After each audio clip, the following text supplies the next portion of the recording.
All right, what's going on, everybody? God bless y'all. Hope y'all are doing well on this beautiful Tuesday. As I do what? Give God the honor, the glory, and all the praise. It's just good to be here. It's good to be in the land of the living. It's good to dwell amongst my brothers and sisters. God bless y'all. In this video, I want to talk about the different numbers that God used in the Bible. I think these numbers are so special and so important. Now, you don't have to agree with me in everything in this video. And I know this video might be a little boring to some people, but these numbers also show me a lot in the Bible because God used different numbers to do a lot of different things with. So let's look at the number one. Let's start with number one for an example. Number one shows us singleness. And when you look at Deuteronomy 6 and 4, it told us that the Lord is one. Now, I know we got a lot of false teaching out here. You know, people saying it's a Trinity or it's not a Trinity, the Trinity. And then you got a lot of people saying Jesus wasn't God. You know, it's each to their own. You believe what you want to believe, but the word is the word, and the word is the truth. And when you think about Emmanuel, which means God with us, and Jesus also said that if you have seen me, then you've seen the Father. And it's only one way to get there, and it's through Jesus. Buddha can't do it. All these other religion, oh, let me leave that alone. I'm not going to talk about religion. Let the church say amen. Let's move on to the number two.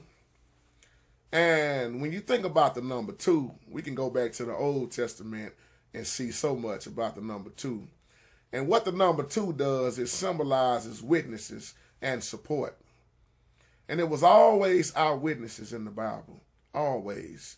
And when you go back and look at the animals, they was paired up in what? Two when they got on the ark. And then there was the two witnesses in Revelation the Bible speaks about who going to be out there prophesizing. And then there was two cherubims that guarded the ark of the covenant. And even in the book of Luke, Jesus sent his disciples what?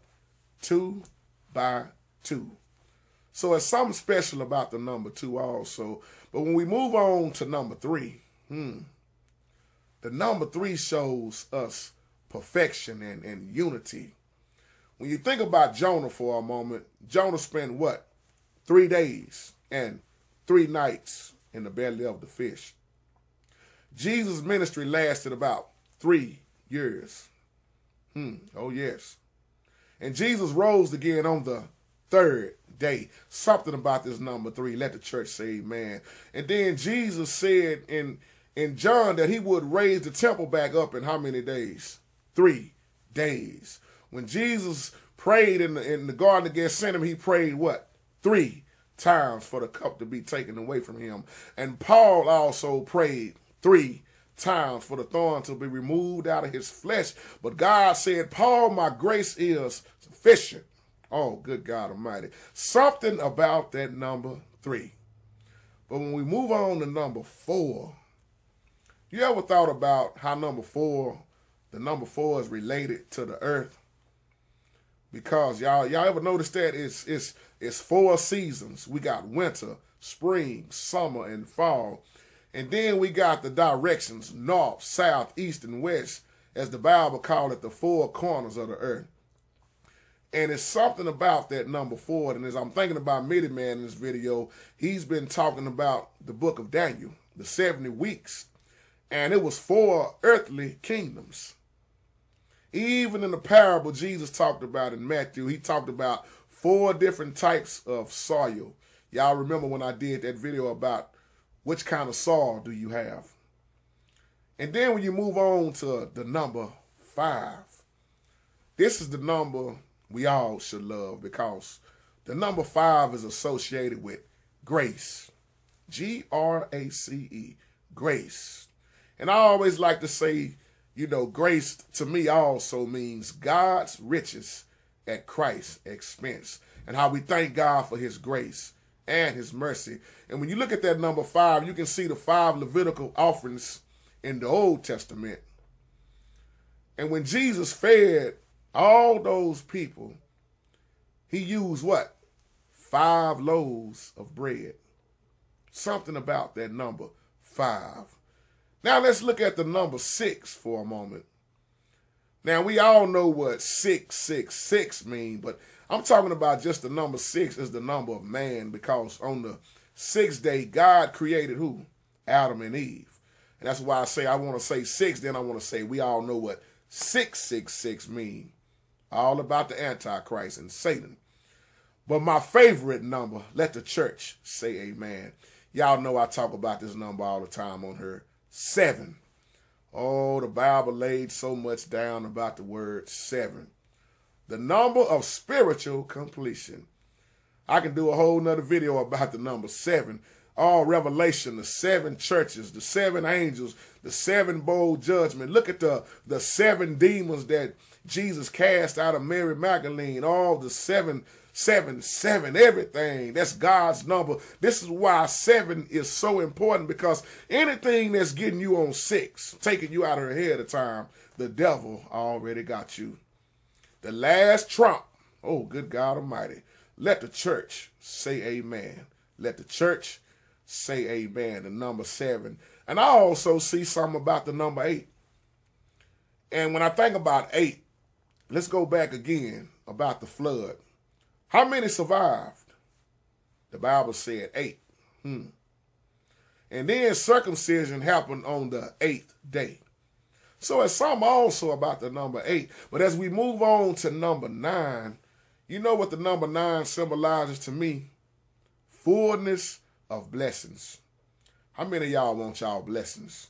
But how many people going to live right to get their blessings?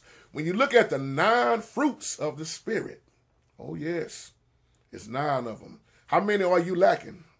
Or how many of them do you have? We already know what that 9 is. We're not going to go into details about that. But the number 9 is so important.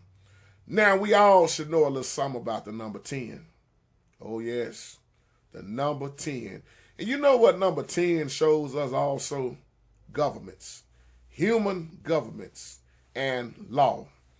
We can go back to the Old Testament. It talked about the 10 commandments. And then you had the 10 tribes from the northern kingdom. You read Revelation, you see the 10 horns. Something about this number 10. I can go on and on about the number 10, but let's move on to number 12. We can always, let me back up, because we can, oh, thank you, Holy Spirit. The number 11, look at the dream that Joseph had. Something about the number 11 also. Let me move on. I just had a quick thought from the Holy Ghost. Let the church say amen. When you look at number 12, we can also see that it shows us divine government. You see what? Also the 12 tribes of Israel. The 12 apostles. And then we saw the 12 gates. And something about the number 24 also, because we see in Revelation also about the 24 elders. Well, when you put 12 with 12, what do you get? 24. And then we saw the 144,000, and we saw the 12 from each tribe. Something about this number 12. Let the church say amen. I'm going to talk about a number that's rarely talked about. It's number 30. You know, big time Bible scholars, everybody say Jesus was between the age of 30 and 33 in his ministry. But when I look at this word, I mean, not word, excuse me, the number 30. Well, that could be a word also. Y'all just bear with me. 30 days that we saw who? Both Aaron and Moses, their death was mourned for 30 days. Both of them.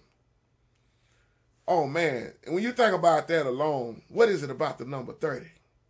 And then you keep reading the Bible when you get up to Judas. How many pieces of silver did Judas. How many pieces of silver did Judas throw back? And then he went hung himself. 30 pieces. I don't know why I got tongue-tied for a minute. I'm just excited. Sometimes y'all got to forgive me. But I just love the word of God. It's just in me. And let's move on to another important number, which is the number 40. Now, we all know about the number 40. Something about that number 40, because it deals with tests and trials. Have y'all ever noticed that? Well, let's go back. During the flood, it rained how many days? 40. 40. Israel wandered in the desert for how long? 40 years. Trials and tribulations. And then our elder brother Jesus was in the wilderness for how long? 40 days, 40 nights. Before he met up with that old devil.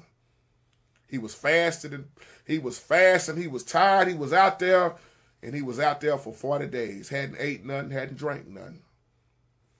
And when you think about Moses, look at Moses. Moses went up on that mountaintop, didn't he? He went up on Mount Sinai, or Sinai, some might say. And he was up there for how long? 40 days and 40 nights. Something, ain't it? And I'm going to do the number 50 and the number 70, then I will get on out of y'all way. Let's look at the number 50 for a moment. When you look at the number 50, 50 shows us the feast. It shows us celebration. It shows us ceremonies. Think about the Feast of Pentecost. It was celebrated on what? The 50th day after what? Passover. And I know a lot of people really don't even understand or know what Passover is because we too busy talking about Easter and bunny rabbits and hind eggs and all of this stuff. But I'm not going to jump off and all that. But 50. The Feast of the Pentecost was celebrated on the 50th day after Passover. And 50 days after Jesus' what? Resurrection, the Holy Spirit filled the believers on the day of the what? Pentecost. Go back to Acts chapter 2. The day of the Pentecost, some say it's the beginning of the church age. And when we look at this number 70, let me think about, let me go back to Moses for a moment. Y'all remember when Moses, he appointed the 70 elders?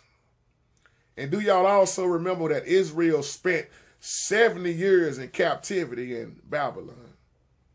And if you've been keeping up with Many Man, he's been talking about the 70 weeks in Daniel.